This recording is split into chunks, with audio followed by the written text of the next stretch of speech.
bienvenidos a Depentes Crew.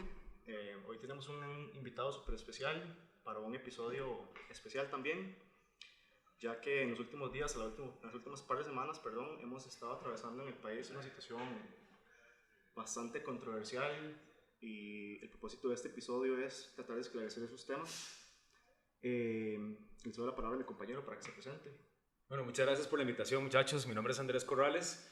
Soy periodista y también soy abogado especialista en tecnologías de la información, redes sociales y propiedad intelectual. Entonces, dentro de esta categoría está el tema de los datos personales y a raíz de esta noticia de la unidad que fue creada en Casa Presidencial, pues toma bastante relevancia y en buen momento realmente que tengamos la oportunidad de hablar sobre protección de datos y custodia y transferencia y demás aspectos importantes que hay que tomar en cuenta desde el punto de vista legal a la hora de tratar datos personales.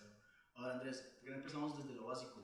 Por ejemplo, para todos los costarricenses que están en casa y nos están escuchando, ¿qué es un dato?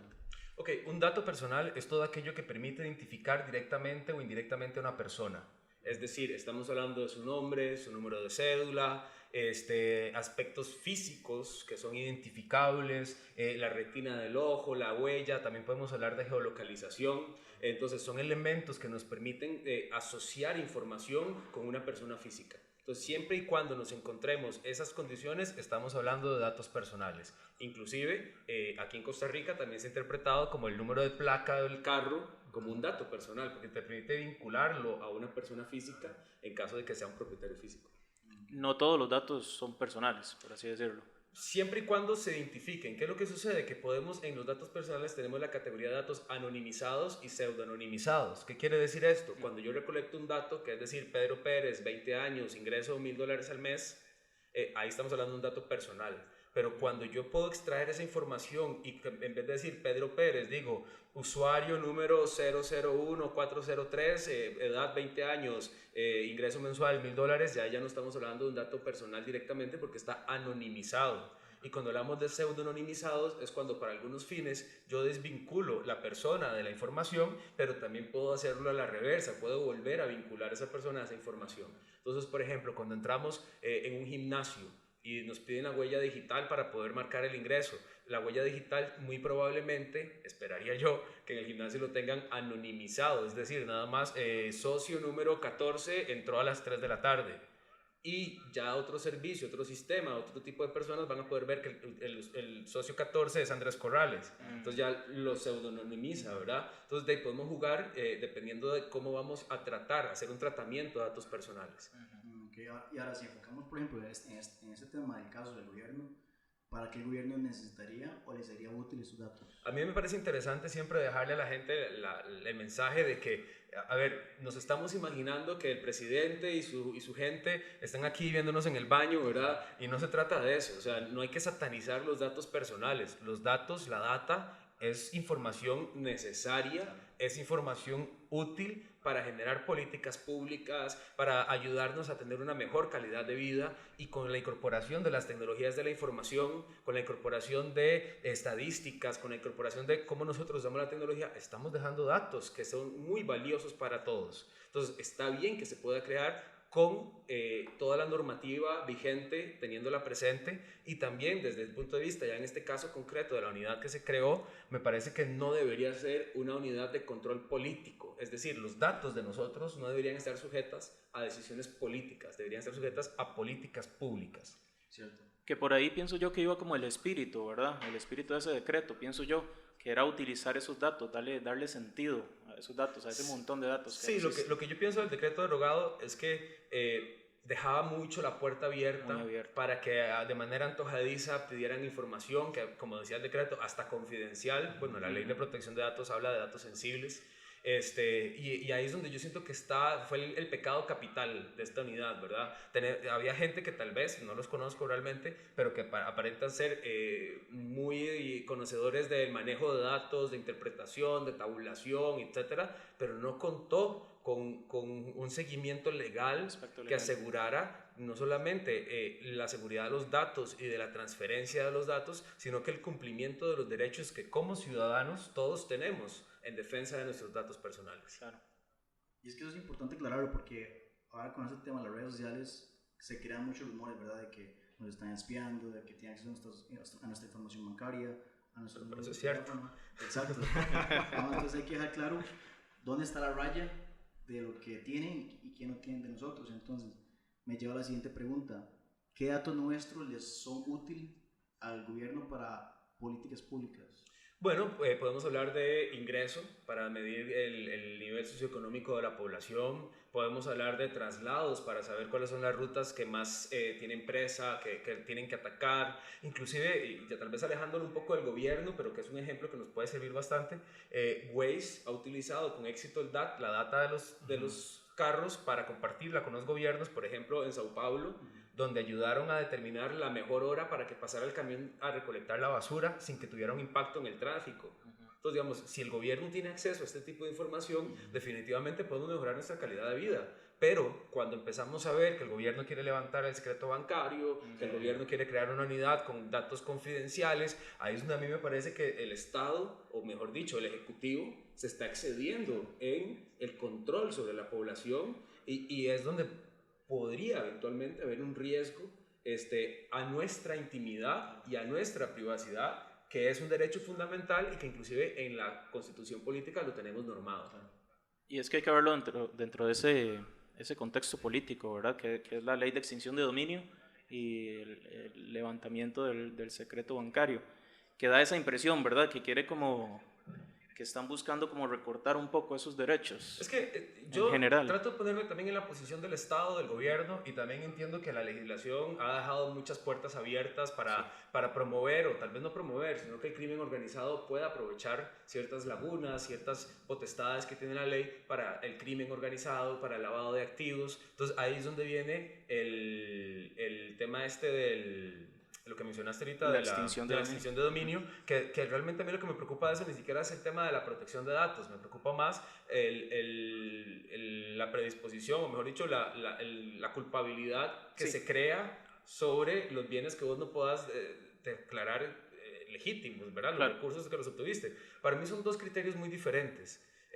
¿Verdad? Pero al fin y al cabo sí, o sea, el gobierno yo creo que sí tiene que tener un control sobre la gente, de alguna manera, ¿verdad? Pero esto no puede violentar la privacidad y la intimidad, que ese es el fuero que estamos defendiendo acá. Claro. O sea, es diferente cuando estamos hablando de lavado de activos, porque tiene un impacto en el Estado, que cuando estamos hablando de lo más íntimo de nuestro ser, de lo que pasa de las puertas de nuestra casa para adentro o de la laptop para adentro, que técnicamente, a menos que estemos cometiendo delitos, nadie debería tener acceso a eso si no lo otorgamos nosotros.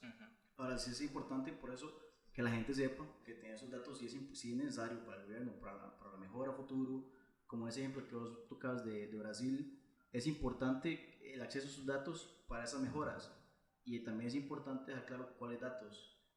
¿Qué me parece que es lo que pasó en este caso, en el artículo, donde se toca el tema de la parte de la confidencialidad? Creo que la gente como que se puso a la defensiva, porque confidencialidad se presta es una palabra muy grande. Entonces, ¿qué de mí necesitan que no me están diciendo? Inclusive la ley de protección de datos vigente en Costa Rica no contempla la categoría de datos confidenciales, sino que lo que contempla son datos sensibles, que son datos que no te deberían solicitar en ningún lugar a menos que sea estrictamente necesario para un fin específico. ¿Por qué? Porque podemos caer en temas de discriminación, por ejemplo. Estamos hablando de orientación sexual, estamos hablando de afinidades políticas. Entonces, cuando hablamos, y yo lo pienso en estos datos, ¿para qué el Estado quiere saber cuánta gente homosexual hay en el país, o transgénero, ¿verdad? O cuánta gente sindicalista? A ver, le servirá para una cosa, pero tal vez no la cosa más legítima del mundo. Sí. Inclusive vi una noticia que hablaba de mayo del 2019 que se había creado una instrucción para que en algunas instituciones públicas se preguntara a las personas su orientación sexual y con qué género se identificaba. Y grupos LGTBIQ leí en esa noticia que en ese momento apoyaban la iniciativa porque permitía levantar estadística sobre la población, que tal vez es muy relativa, es muy inexistente, pero desde mi perspectiva eso nunca debería suceder. Sí. Por más que sea un beneficio de la comunidad, no es la forma de poder levantar estadística. Sí. Ok, por ahí en redes sociales estamos interactuando con la gente para ver qué preguntas tenían, y ya que tocamos el tema de la información que debería tener el gobierno y la que no, tal vez hacemos la división de más o menos qué es lo que se piensa, qué tipo de información está manejando el gobierno actualmente ¿Y dónde sacaba estos datos? Ok, bueno, realmente todavía estamos tratando de encontrar toda la información que estaba manejando esta unidad. Me pareció leer que inclusive hay datos que parece que se han borrado, ¿verdad? Que ya han dejado de existir. Entonces, al fin y al cabo, el gobierno, a ver, el problema ni siquiera es qué tanta información quiere el gobierno de nosotros, es cómo el gobierno está recolectando esa información. La ley contempla que yo como usuario, como ciudadano, tengo que tener lo que se llama el consentimiento informado, es decir, donde yo acepto expresamente que una empresa privada, que una institución pública tenga mis datos y yo soy consciente de qué datos estoy dando y con qué fin lo estoy dando. Entonces, si el gobierno quisiera saber hasta mi identidad sexual, no importa, pero hacémelo a través de un documento, un consentimiento informado donde yo expresamente te estoy autorizando y ya sé qué es lo que quieres hacer. ¿Verdad? Ese es el tema del enforcement, ¿no? El cumplimiento es para mí de lo más preocupante, más allá de qué es el dato que quieren y para qué. También hay un tema, volviendo a las redes sociales, que se menciona mucho en comentarios, en gente que dice, bueno, pero ¿de qué se preocupan? Si ya Facebook tiene toda su información, si ya Instagram tiene toda su información, ¿qué se preocupan que el gobierno las tenga? A mí un montón de gente me cayó en Twitter con eso, precisamente. Y es que efectivamente hay una diferencia abismal. Ya sería buenísimo aclararlo para toda la gente. Para mí hay una diferencia abismal entre lo que hace Facebook, Twitter, whatever, y lo que hace el gobierno. ¿Por qué? Porque Facebook por lo menos me tira un montón de pantallas que yo no leo, pero que le estoy dando a aceptar, siguiente, y allá es mi responsabilidad por no haber leído qué información estoy compartiendo a la plataforma. Pero en el caso de esta unidad no se le está solicitando el consentimiento al usuario para compartir esa información. Entonces ahí es donde para mí está el principal problema y la principal diferencia entre lo que hacen las empresas privadas y lo que hizo esta unidad. Sí, ahí está la diferencia, en que uno me pide mi consentimiento y el otro me lo está quitando nada más. Exacto, y yo lo otorgué. Claro. Y la gente dice, pero es que si no lo doy no puedo usarlo. Efectivamente, exacto. ¿Verdad? Es una empresa privada. Si a mí no me gusta la tasa de interés del banco X, me voy a otro banco o no saco el préstamo. Cierto. A mí lo que me preocupa más que todo es, por ejemplo, ok, están tomando esta información nuestra, ¿dónde está esta información almacenada? ¿Qué protocolos está utilizando el gobierno para asegurar la integridad de esos datos? El ¿Quién tiene acceso a la información? ¿Quién tiene acceso a esos datos? ¿Cuál es el plan de backup? Eso es lo que me preocupa, porque según tengo entendido, esta información puede ser accesible desde laptops personales y también está siendo almacenada en computadores portátiles. Eso a mí también me preocupa mucho e inclusive, y voy a hacer una crítica un poco más amplia, más allá de esta unidad. Un día de estos estaba viendo las noticias y hablaban de un tribunal que estaba emitiendo una sentencia, leían el por tanto y lo estaban poniendo en televisión, y a mí me llamó la atención que del tribunal un juez estaba con Mac, otro estaba con Compaq y el otro tenía una HP. Y en mi cabeza yo decía, ¿será que el Estado gasta plata en comprar computadoras Mac? ¿Y por qué a él sí, por qué a él no, y por qué a él Toshiba? ¿Verdad? Yo me quedé pensando y yo decía, no, es que esto tiene que ser que están usando computadoras personales para emitir sentencias, para manejar expedientes, para accesar información, y eso para mí es un pecado. Igual sucedía en el caso de estas personas procesadoras de datos de la unidad. Yo le veía en el core de la computadora stickers y yo decía, pero si es una computadora del Estado, ¿cómo le permiten llenarla así? Y segundo, y bueno, ya se dio a conocer que efectivamente tienen acceso de sus equipos portátiles. Y aquí es algo muy importante que en materia de la unidad puntual y en materia de protección de datos en general tenemos que tener presente. Nuestros dispositivos personales son altamente vulnerables. A menos que tengamos, ustedes son expertos en esto, firewalls, proxies, etcétera, ¿verdad? Y entonces no deberíamos tener información sensible en ningún dispositivo que vayamos a usar para otros fines que sean ajenos a al tratamiento que hacen.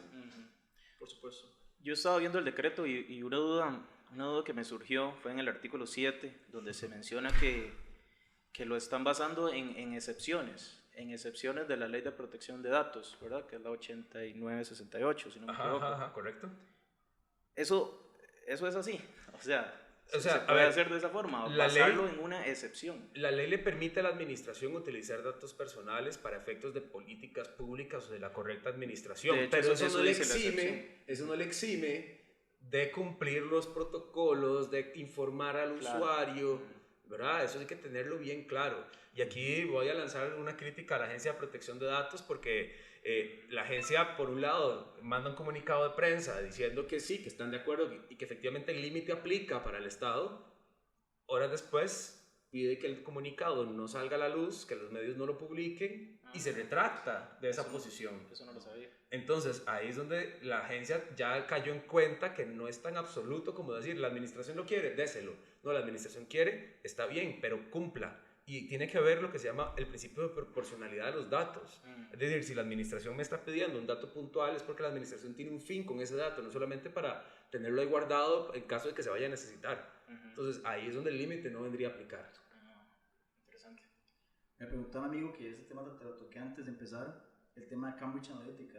Él me preguntaba qué tan cerca o qué tan lejos estamos de que en Latinoamérica pase un caso como ese, con esos datos. Bueno, en el documental de Netflix, que yo creo que a todos nosotros nos encanta, se puede ver que ya Cambridge Analytica, antes de entrar con Donald Trump en su campaña, ya había hecho tests en Argentina, creo que en Brasil, inclusive en Haití y en otros países de África. O sea, ya sucede. Y como se los decía antes del podcast, para mí los fake news acá es la versión criolla de Cambridge Analytica. O sea, porque al fin y al cabo estamos alterando sistemas democráticos a raíz de noticias falsas, a raíz de identificar los puntos débiles o los puntos sensibles de la población. Y lo vemos también inclusive como un partido político en la campaña pasada utilizó bases de datos para enviar mensajes de texto sin autorización a las personas.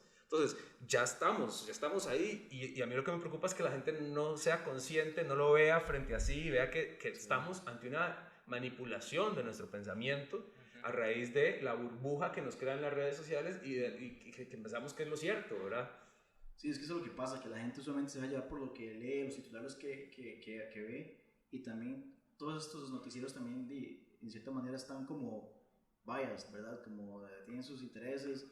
Entonces, todos esos fake news lo que hacen es al final del día eso, manipular o alterar la visión que no tenga X candidato para manipular un voto, etc. Con respecto a las fake news, que se sale un poquito de la unidad, sí me parece que es importante que tengamos una prensa crítica, una prensa a mí me encanta lo que hace Doble Check y No Coma Cuento y toda esta gente de fact checkers, ¿verdad? Me parece que es esencial para la democracia. Me parece muy curioso que hay gente que ni les cree. Digamos, a mí me pasa que yo comparto algo y es que usted, ¿por qué le cree a esta gente? Digo, a ver, la gente que en teoría está quitando mitos, ¿verdad? Pero también necesitamos una población crítica. No solamente es la responsabilidad de la prensa, es la población de entrar y ver y decir, puchica, esto será cierto, voy a buscar en Google, ¿verdad? O voy a, antes de compartir, o yo le digo a mis amigos, las cosas se toman de quien vengan. Si yo veo que fulanito de tal comparte post de esto, sé que este fulanito tal vez comparte el 70% de sus contenidos fake news. Entonces necesitamos ser más críticos en general. Sí, yo veo eso lo que pasa más que todo en redes sociales, que la gente se deja llevar por lo que lee y listo, nada más. Vos, digamos, si te hubiera tocado a vos crear esta unidad, ¿cuál hubiera sido los procedimientos, el workflow que vos hubiera recomendado o ese que se debe llevar? ¿Cuál es el estándar para el tipo de creación de oficinas con datos? Ok, excelente. Yo definitivamente lo primero que hubiera planteado era que la unidad estuviera fuera de Casa Presidencial. ¿Por qué? Porque Casa Presidencial es el órgano más político que tenemos en Costa Rica. Bueno, y la Asamblea Legislativa también, ¿verdad? Y después de eso hubiera creado realmente un protocolo de transferencia de datos, custodia de los datos y justificación de los datos, mediante el cual blindo la unidad de manera tal que nadie va a poder venir a quejarse si estamos tratando datos. E inclusive debió haberse creado cuando se anunció, además es que es muy fuerte porque se anunció no sé 8 meses, una cosa así, después de que ya había empezado a trabajar, pero esa unidad no tuvo que haber empezado a trabajar sin contar mínimo con un landing page donde yo, usuario, pueda ejercer mi derecho de acceso y saber qué información mía tienen. Hoy día, si quieren seguir con la idea, tienen que montar una plataforma donde el usuario pueda ejercer sus derechos contemplados en la ley. Y eso no está.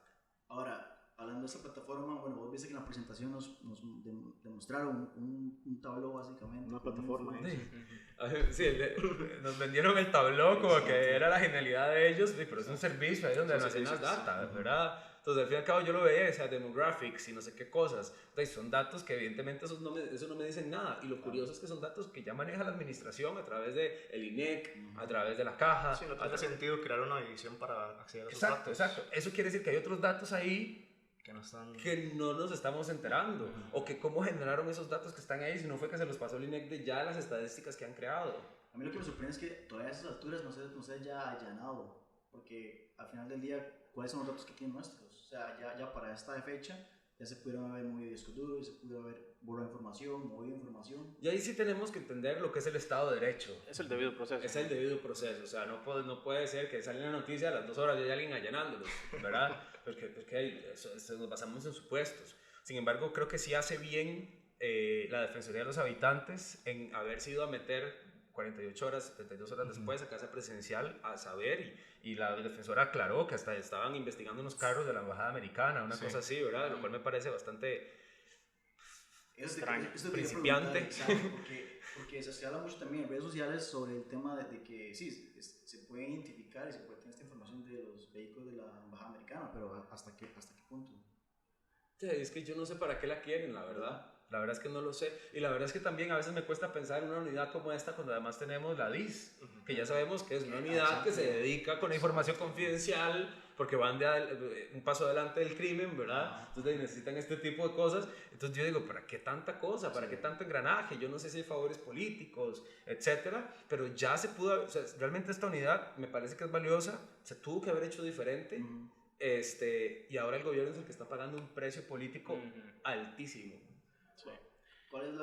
¿Cómo ves vos esta unidad futuro? O sea, ¿cómo lo visualizas en unos meses? ¿Va a trascender el decreto o qué? Yo realmente no sé, me imagino que a nivel político el gobierno va a decidir echar marcha atrás con todo esto. No sé si va a pensar en resucitar la oficina. Sin embargo, sí me parece que si la fuera a resucitar, la oficina no debería estar en presidencia, la oficina debería estar en una organización independiente, debería cumplir con todos los protocolos, debería, como les decía ahorita, tener una plataforma donde el usuario tenga acceso a sus datos personales para saber qué están haciendo con ellos, y debería ser una oficina de una unidad estructurada. 2 personas que manejan datos no son suficientes para manejar los datos y para responder a la legalidad y para responder a los requerimientos de los ciudadanos. Y aprovechando el tema, también necesitamos una agencia de protección de datos más activa. No solo, es más, no es más activa, una agencia de protección de datos activa. Es que para mí la agencia de protección de datos se está quedando muy corta, muy corta en su trabajo. Entiendo que no tienen recursos, pero eso para mí no es una excusa para, o sea, ¿cómo mandas un comunicado de prensa diciendo que estás de acuerdo, luego decís que no estás de acuerdo, luego decís que nadie te preguntó? Entonces, o por ejemplo, recientemente en una discusión con la directora de la Agencia de Protección de Datos nos sale diciendo, hablando de un por tanto, de una sentencia que emitieron, se la refutamos y ella dice, eso que usted dice no dice ahí, licenciada, lo estamos leyendo. Entonces fue un error de redacción. O sea, ¿cómo esto le está pasando a la Agencia de Protección de Datos? En cualquier otro país donde existe una Agencia de Protección de Datos, es una agencia vigilante, es una agencia activa, es una agencia que defiende los intereses de los habitantes. Yo siempre le cuento a la gente, imagínate que en la Unión Europea hoy día vos vas a un Starbucks y pagas con tu tarjeta de débito, en la pantallita del datáfono, que ni se lee, ahí está toda la política de privacidad del dato que se recolecta con el datáfono. ¿Por qué? Porque hay una agencia de protección de datos que los obliga, que impone sanciones serias. Y eso es otra cosa. Yo sí estoy a favor, ahí hablando con colegas, unos no están a favor, otros sí. Yo sí estoy a favor en que se tienen que endurecer las penas por el tema del mal manejo de los datos personales. En la Unión Europea, por ejemplo, la multa por faltas gravísimas puede ascender a 20 millones de euros o al 4% del valor global de la compañía infractora. Lo que sea, y la ley dice lo que sea más alto. Evidentemente eso va a hacer que las empresas se tomen el tema con seriedad. Pero aquí lo más que tenemos, ¿cómo estamos? Aquí lo más que tenemos, si mal no recuerdo, son 20 salarios base como pena. Ahora, ¿qué es lo que sucede? Que también es algo que la gente tiene que saber. Las penas son acumulables, las sanciones son acumulables. ¿Okay? Entonces, ¿qué quiere decir? Que una omisión, es que aquí una sola omisión puede suponer varias faltas. Por ejemplo, las sanciones, las gravísimas, que es la más alta, son de 15 a 30 salarios base, y también existe la posibilidad de suspender el fichero por 30 días. Es decir, que esa base de datos no se puede usar hasta por 30 días. Para mí eso es como lo que sucede ahorita con Facebook y Google, que hay un proceso. ¿Cuánto es la multa? 5.000 millones. Sí, exacto. Prefiero pagar la multa. Pagues eso. Y ya, es lo que va a pasar aquí. Las empresas van a pasar a decir, prefiero pagar las multas que cumplir, ¿verdad? Y volviendo al tema de las acumulaciones, por ejemplo, como sanción grave es recolectar, almacenar, transmitir o emplear datos personales sin consentimiento informado y expreso. O sea, sin que el usuario sepa que están usando sus datos personales. Entonces, digamos que son de 5 a 20 salarios base. Si además en faltas gravísimas dice realizar tratamientos de datos personales sin encontrarse debidamente inscrito ante la PROTHAP, entonces si yo estoy pidiéndole a la gente datos sin permiso, significa que tampoco estoy inscrito en la PROTHAP, porque sería estúpido, ¿verdad?, infringir así de esa manera. Entonces ya voy a acumular 30 salarios base más 20 salarios base para un total de 50, y así voy a ir sumando todas las faltas que se hayan detectado en un proceso. Si yo le doy mis datos personales a una institución pública, eso no le da derecho a otra institución pública de tener acceso a esa información, aunque tengan algún tipo de convenio entre ellas. Es que usted como usuario tiene derecho al consentimiento informado. Es decir, que usted, en la sana teoría, a usted le tienen que dar un documento o le tienen que mostrar algo donde diga para qué le están recolectando los datos, cómo se van a usar esos datos, cómo se van a transmitir y con quién se van a compartir esos datos. Ok, sí, ¿con quién se van a compartir? Que sería en ese caso, suponiendo que yo doy mi consentimiento en la primera instancia. Exacto. Ahora, también tenemos que recordar lo que hablábamos ahora, los límites de la administración correcta, pero también existen los límites cuando se trata de seguridad del Estado. Entonces, por ejemplo, las cámaras de seguridad que instala la Municipalidad de San José, se entiende que es por un tema de seguridad. Entonces ahí no tenemos que andarle pidiendo a la gente el permiso para grabar su cara. ¿Verdad? Porque prevalece la seguridad de la población. Sí. Entonces hay que entender que hay límites, ¿verdad? Como les decía, no todo es tan tajante, pero para algunos efectos sí se tiene que solicitar el consentimiento informado e informar suficientemente al usuario sobre qué se va a hacer con su información personal. Ahora, si nos ponemos un poco más específicos, porque me pone a pensar a mí que estas unidades, me imagino que deberían tener una especie de protocolo interno para accesar a esta información individual, supongo. O es que cualquier persona, digamos, por ejemplo, estos 3 individuos tengan acceso a la información de cualquier persona que ellos quieran, o por ejemplo, o sea, para ser más específico, que requieran la orden de un juez, la orden de alguna especie de autoridad para ir a indagar la información confidencial de X persona, o lo pueden hacer a diestra y siniestra. Bueno, es que va a depender de la unidad y de las competencias que tenga esa unidad, ¿verdad? Por ejemplo, los investigadores de la OIJ pueden accesar a un montón de información sensible sin pedirnos permiso, porque se entiende que están haciendo investigaciones en pro de la seguridad, en pro de resolver litigios, conflictos, investigaciones, etc. Pero hay un proceso interno mediante el cual el investigador se presenta ante un superior, justifica por qué necesita entrar a ver esa información y se le autoriza entrar a ver esa información. Recordemos lo que pasó con Keylor Navas hace un par de años. De hecho, lo estaba recordando. Perdón que lo diga así, pero algunas instituciones eran una fiesta de datos, ¿verdad? Porque imagínate una conversación entre compas de oficina, ¡ay, madre, ¿cuánto ganará Keylor Navas? Metámonos a ver. Eso es algo que pasaba muy frecuente, muy frecuente. Yo doy clases en una universidad y muchas personas son empleados públicos. Y antes solía ser la norma. Mira, ¿vos sabes dónde me puedes ayudar a localizar a tal persona? Sí, dame un toque, profe, mañana te traigo. Tome, aquí está toda la información, ¿verdad? Ya por dicha eso dejó de suceder. Claro, ya no existe, ya no pasa, eso fue hace muchos años, ¿verdad? Y por dicha, bueno, no sabemos si no debería pasar. No yo no le pido a nadie que me ayude con nada. Pero digo, ya la fiesta de datos se ha detenido, ya se ha disminuido, pero falta todavía. Pero entonces sí está ese procedimiento, o sea, las empresas sí deben tener establecido protocolo para acceder a la información individual de cada persona. Ok, todas las empresas e instituciones que manejen datos personales tienen por obligación legal que inscribir sus bases de datos ante la Agencia de Protección de Datos de los habitantes. Y aquí hay algo que quiero aclarar, porque tenía un cliente que me dijo un día, es que yo llegué con mi llave Maya y nadie me la quiso recibir, la base de datos. Amigo, no, la base de datos no se comparte, la base de datos no se saca del lugar donde está. ¿Cómo se inscribe una base de datos ante la agencia? Se llenan algunos formularios y tenemos que hacer una auditoría de la empresa. ¿Por qué? Porque en una empresa, digamos, un supermercado, alguien que tenga un supermercado, ¿dónde encontramos datos personales? Encontramos datos personales en su departamento de mercadeo, porque recolectan de los consumidores para hacer cuando hacen sorteos, cuando hacen concursos. Encontramos datos personales en los pagos en tarjeta de crédito o débito, que se está recolectando información personal. Encontramos datos personales en las cámaras de seguridad, porque están recolectando caras. Entonces, que si a mí me tacharon el carro en el parqueo, me deja ver a ver qué pasa. No tienen por qué dejarlo ver en una cámara según una orden judicial, porque hay un montón de datos de gente ahí. Pero ¿a dónde más hay datos personales? Proveeduría, recursos humanos, compras. Entonces ya estamos viendo que tenemos que unir una gran auditoría por departamento y hacer diferentes protocolos, matrices, donde hablamos de riesgos residuales, riesgo latente, protocolos de actuación, quién tiene acceso a la información, por qué esas personas van a accesar. Hablamos de la proporcionalidad de los datos, porque yo pido este dato, qué fin busca cada uno de esos datos.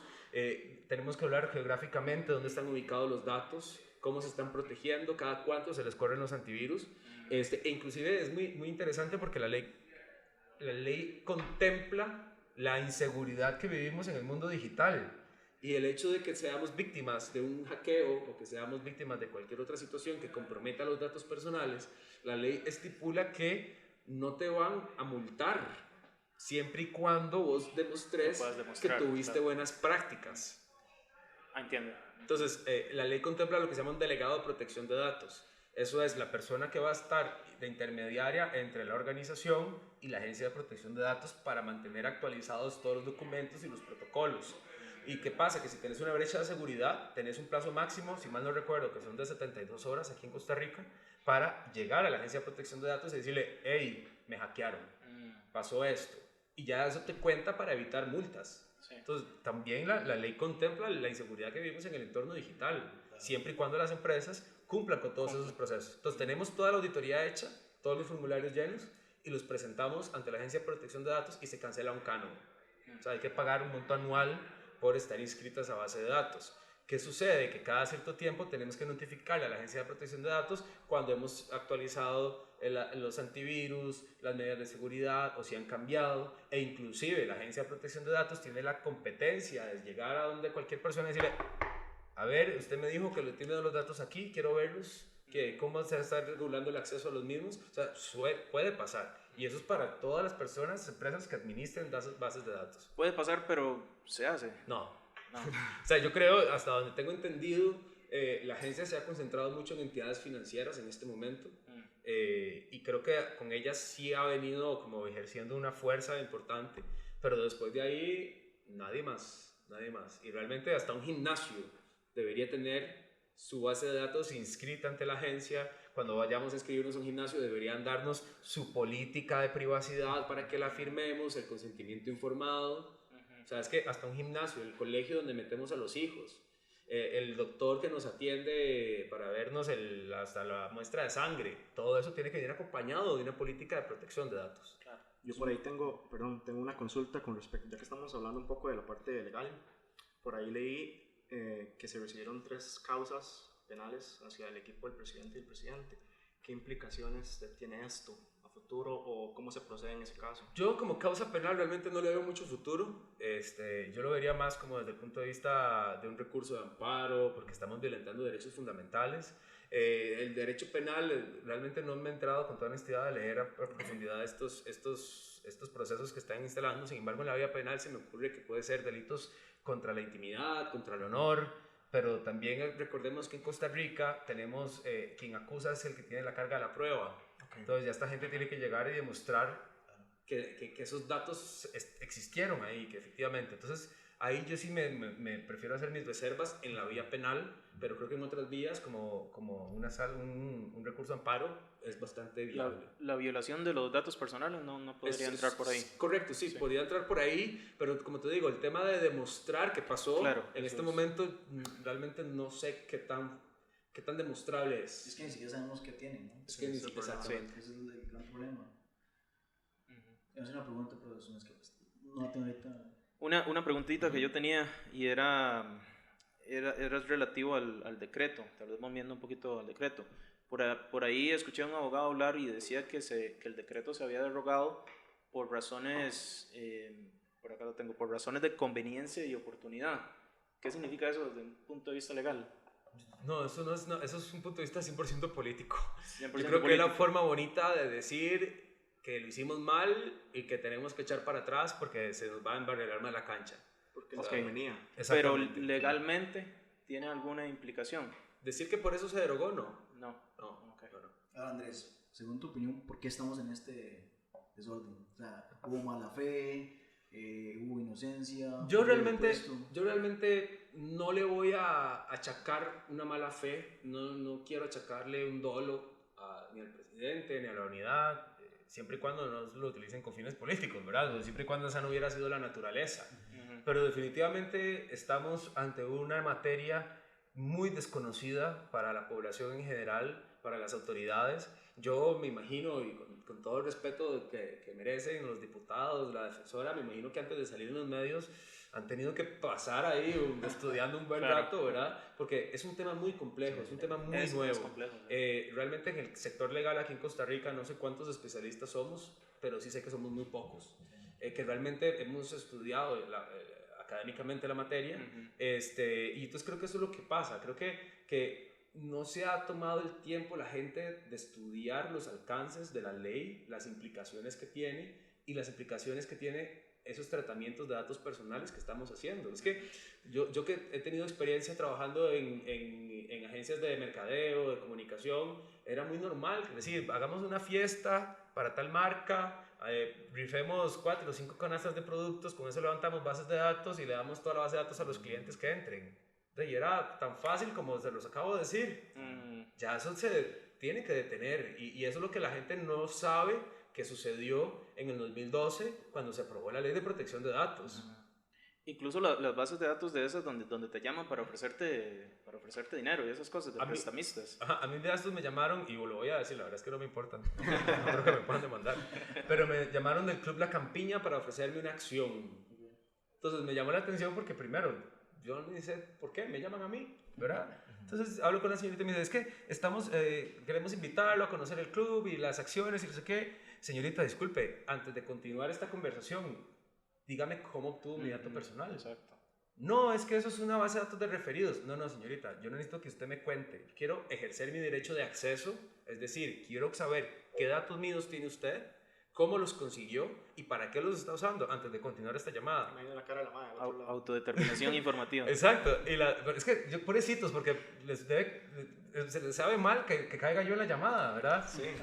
Y Haciendo entonces, su trabajo nada más. no, y la Mala señorita suerte. realmente solo me dijo, caballero, esa información no tengo por qué dársela, y me colgó.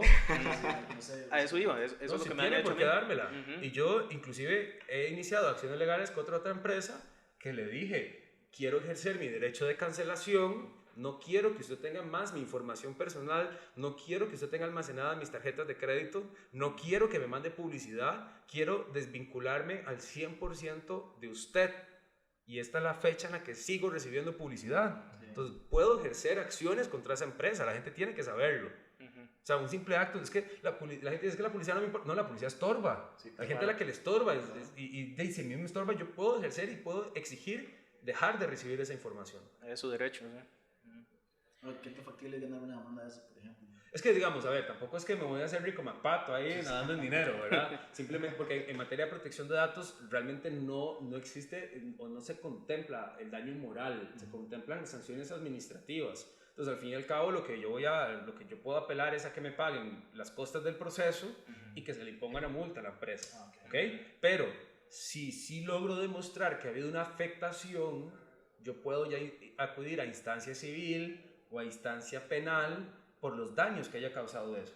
Pero directamente sobre materia de protección de datos, en la agencia no es que yo le voy a decir, quiero que me paguen 7 millones de colones porque no me sacaron de la base de datos. Tampoco se trata de eso.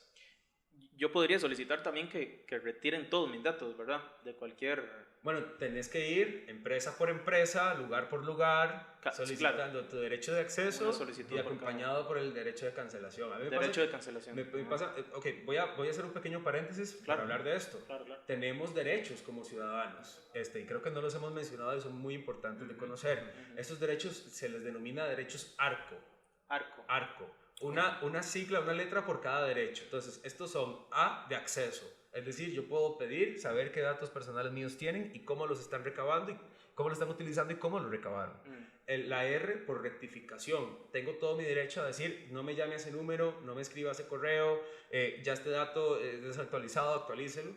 Tengo mi derecho de cancelación, que es bórreme, no quiero saber nada más de ustedes, no quiero que ustedes sepan nada más de mí. Y tengo el derecho de oposición, que es decir, tenga mis datos, no me importa, solo no me mande publicidad. O tenga mis datos, pero no me pongo a que los use para esto.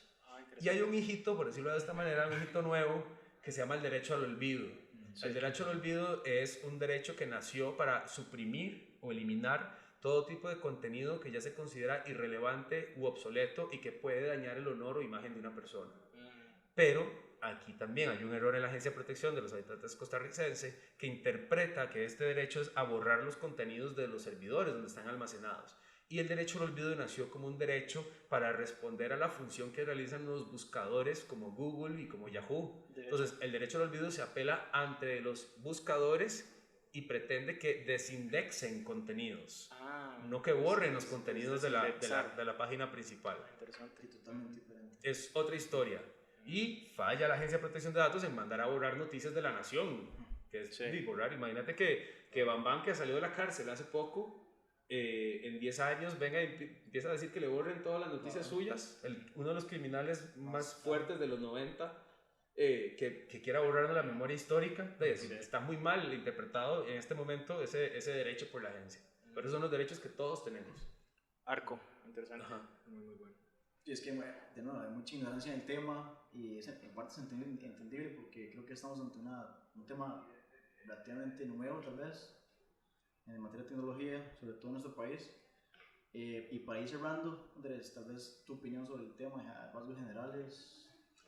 Quiero terminar con lo mismo que inicié. Los datos personales o los datos en general nos ayudan como país, nos ayudan como sociedad, son buenos siempre y cuando sean gestionados de la manera correcta, siempre y cuando se traten a la luz de la legislación vigente, y en ese sentido yo no le veo ningún problema. Y que no los vayan a utilizar para fines políticos, Claro, ¿verdad? Que sea un fin que nos ayude a todos como sociedad. Y es importante que, si bien es cierto, si bien es cierto, hay una ley, yo personalmente siempre he pensado que nada hacemos como sociedad si las empresas cumplen su papel con respecto a la legislación, si eso no lo están haciendo los ciudadanos. Si los ciudadanos no se están tomando el tema con seriedad de cómo están compartiendo su información personal. O sea, pero desde que posteamos algo en Facebook o desde que le damos me gusta a algo, recordemos que un me gusta ya es una gran huella digital. Entonces, realmente queremos que esas empresas sepan que nos gusta X o Y cosas, ¿verdad? Entonces, es una culpa compartida de las empresas y de la persona que no se preocupa por qué datos está entregando libremente. Sí, es que hay que ser responsable con las redes sociales. Sí. Todo. Con todo. Y de hecho, vi en las noticias, vi un ejercicio donde ponían a una persona en media calle, hola, me das su nombre, tal, me das su número de cédula, tal, me das su dirección, y la gente se las daba. Sí. Ahí es donde tenemos que entender que falta mucha educación, falta mucha cultura en ambos sentidos. He visto que hacen eso hasta con los passwords. Sí, eso es súper interesante. Bueno, aquel video que salió del call center que se tenían en la Reforma, ¿recuerdan? Vos escuchabas y estaba el maleante diciendo, sí, me pueden dar tal cosa, y él seguía la conversación. O sea, ahí más que evidente cómo la gente no tiene una conciencia de sus datos personales. Sí, es que el gobierno tiene su responsabilidad, pero la responsabilidad también está de nuestro lado. Exacto. Totalmente. Y a mí me parece genial que el tema se ponga sobre la mesa, me parece genial que la sí. gente ahorita ya tenga miedo de los datos, o sea, y realmente tal vez me entristece que haya sido una comunicación en negativo. Sí, en realidad el tema está bien. Exacto, pero la gente ahora está obsesionada pero con tal datos, vez de esa forma llega más gente. pero es la forma en la que va a llegar, o sea, es la forma en la que la gente realmente lo va a entender. También es por la reputación del gobierno, porque creo que ese es otro tema aparte. Es lo que les decía antes, la reputación tecnológica de las empresas. Sí. Cómo estás creando nombre a raíz de cómo estás utilizando la tecnología para tus fines comerciales o tus fines de gobernanza. Totalmente. Muchísimas gracias, Andrés, por el tiempo, por sacar el rato y explicarnos a nosotros y este mensaje que le llegue a toda la gente y que haya un poco más de claridad en un tema que nos importa a todos. Claro, más bien muchas gracias por la invitación y por tomar este tema con seriedad y ayudar a que más gente lo conozca. Muchas gracias. Así es. Pura Muchas vida, gracias. nos vemos para el próximo episodio entonces. Gracias.